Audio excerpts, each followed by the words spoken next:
This is not America. Alright? I don't know what that video was, but it was not America. We're not victims. We're not condemned. We're wounded. Minorities have been wounded throughout the generations, wounded beyond social norms. But this video, this is not America. This is the ramblings of an artist who probably didn't realize until Trump just how badly in need of help it was. It's the anger of people who presumed, understandably, that a nation that could elect Barack Obama wouldn't also elect Donald Trump. But this is not America. America was an idea. It was a choice. It was the free and the brave of the entire human race. And I don't know where you can find that country anymore, but it sure as hell isn't represented in this crazy video. Let me tell you why I'm passionate about this. I was a black Muslim until I was 18. Let me tell you what that means.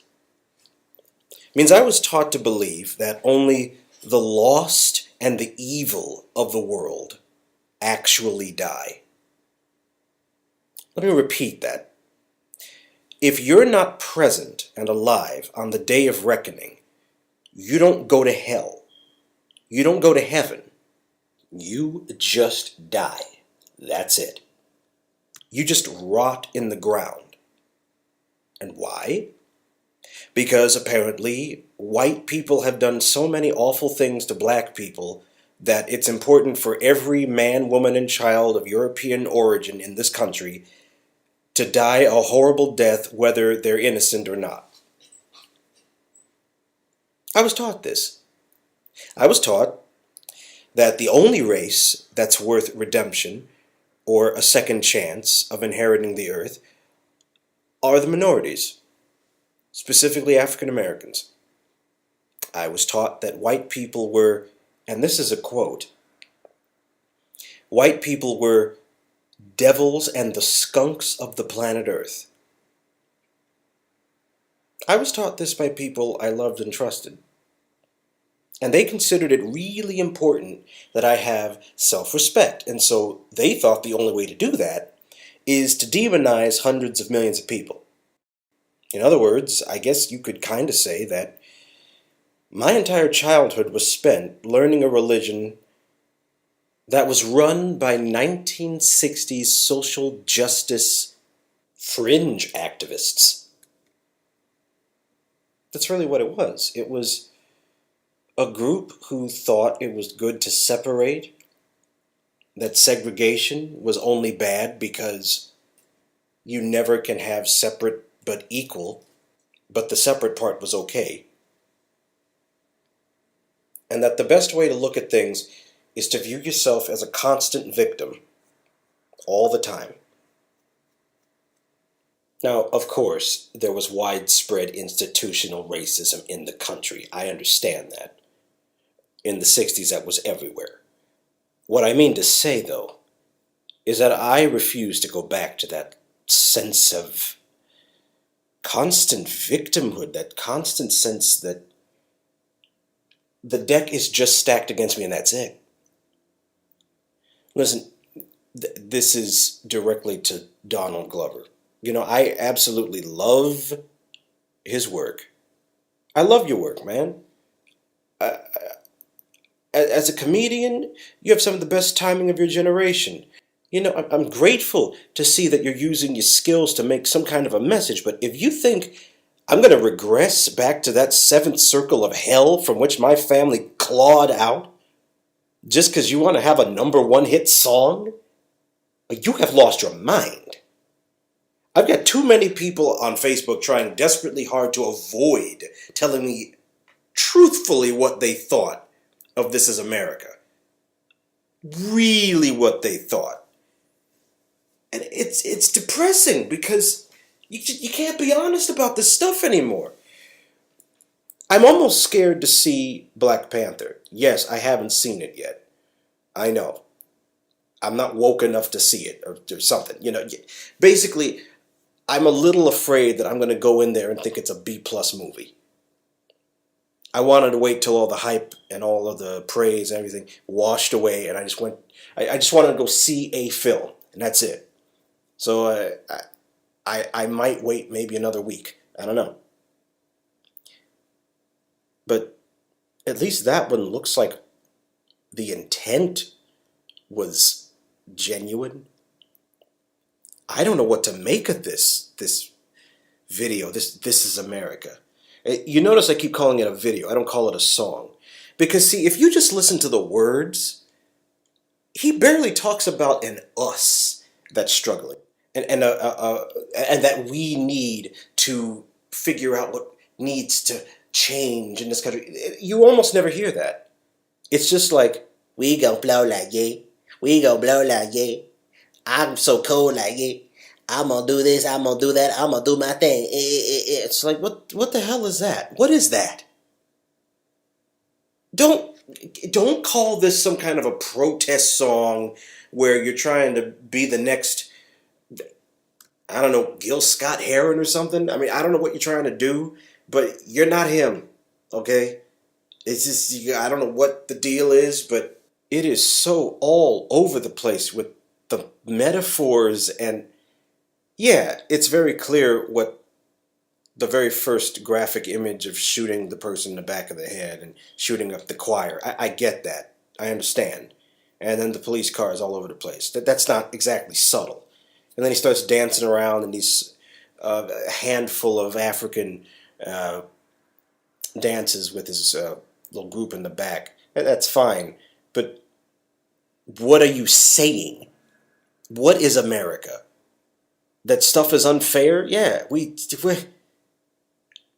need to send a message, I guess. Maybe that's the point. We need to make people aware. People have been aware for too many goddamn decades, man.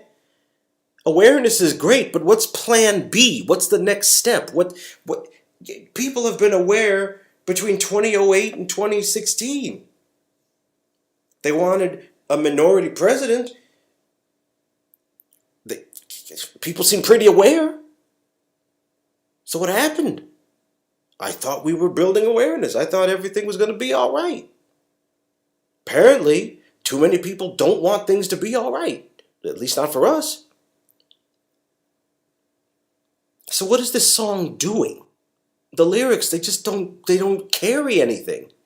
They're talking about how great he is or how awesome his flow is going to be. And then he talks about how, look at the straps, I got to carry him. Excuse me? You got to, I'm sorry, no. You're Lando Calrissian. You're not packing, okay? You're not Tupac going down the strip. Okay, you're going on the red carpet. It's a different kind of vibe with you. Maybe we got to carry him. Maybe you want to do it that way. But I'm not hearing a lot of we. It's my struggle. It's my flow. It's here's what I'm going to show. Here's what I'm going to do. It's a lot of me. I grew up believing a lot of really silly ideas. I grew up being taught that it's important to have self-respect, which is good every day, but it comes from a weird place. It didn't come from achievement.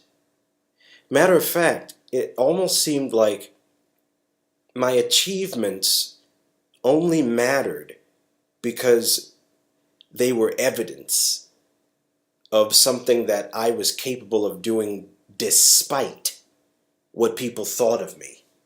See, when I went to college, I started questioning my beliefs and what I was taught, and I was afraid that if I failed, I not only would demonstrate that I'm the dropout statistic that people would expect out of an African American who was raised in poverty.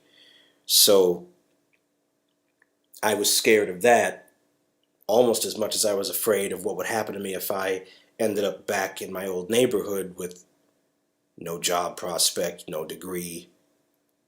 What would happen to me? How depressed would I get? What would I be desperate enough to do? And so any white person who was at all a threatening figure or jealous or angry or whatever toward me or toward people with whom I shared some goals and ideas, they became the enemy.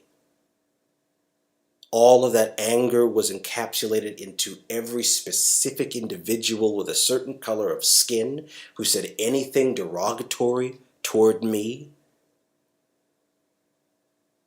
And it's a very tempting thing to do, especially if you're taught that that's the way it is, that there are certain people who are going to oppress everybody who looks like you, that the world really isn't out there for you to,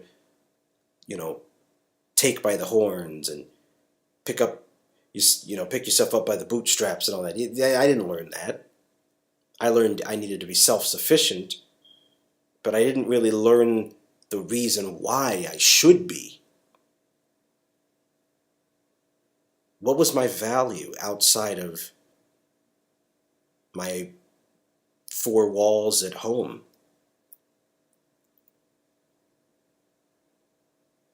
Did I really not matter out there in the real world, except as some sort of beacon of hope, some example of an African American who wouldn't do drugs, drink, smoke, hurt people,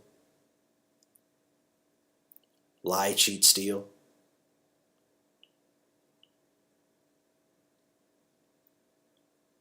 Was I really nothing more than an ambassador looking around for a couple of allies?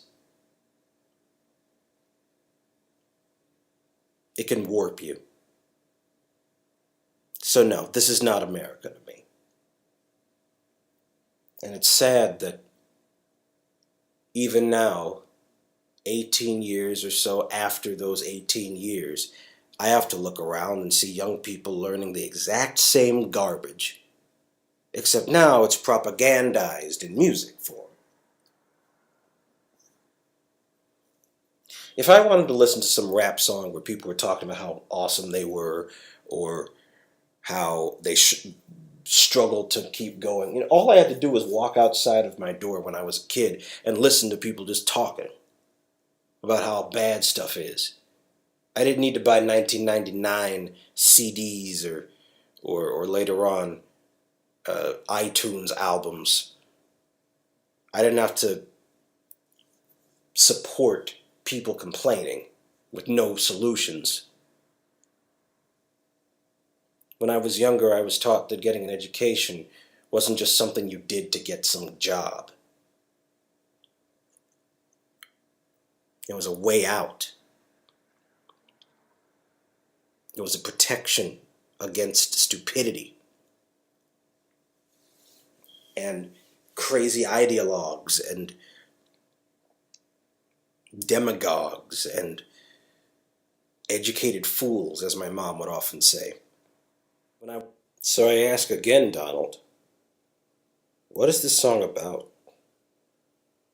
What is it really? I wish you luck out there, man. I really do.